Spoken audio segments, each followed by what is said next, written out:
The early 1800s was a time of growth in farms, inventions, and more.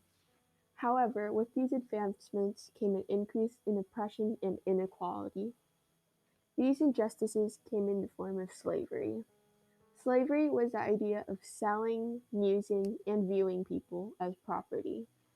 These slaves were forced to sacrifice their freedom, rights, bodies, and families. Slaves had very little to no rights. They were whipped and severely hurt if they couldn't perform tasks correctly.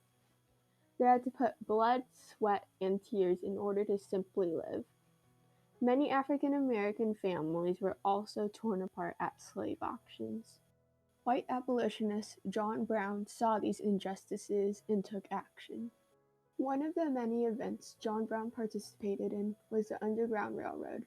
There, he led many slaves to freedom while putting his own life on the line. Conductors in the Underground Railroad, if caught, were penalized.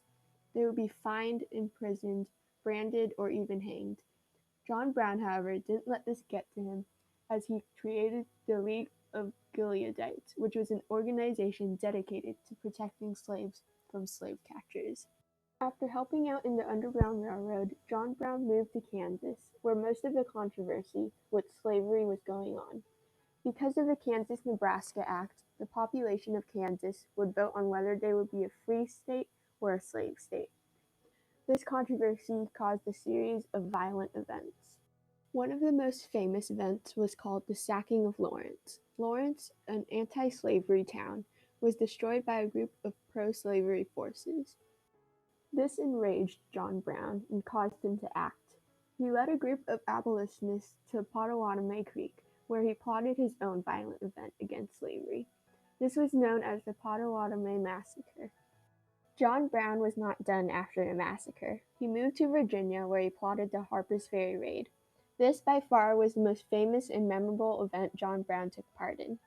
On the day October 16, 1859, John Brown and 21 other men raided the arsenal. Many militiamen arrived and opened fire on his army. Many of John Brown's men were killed, including 2 of his sons. The ones who were not killed were captured and put on trial, including John Brown. A few weeks later, they were hanged. John Brown wrote before his death, Charlestown, Virginia, the 2nd of December, 1859. I, John Brown, am now quite certain that the crimes of this guilty land will never be purged away but with blood. I had, as I now think, vainly flattered myself that without very much bloodshed it might be done.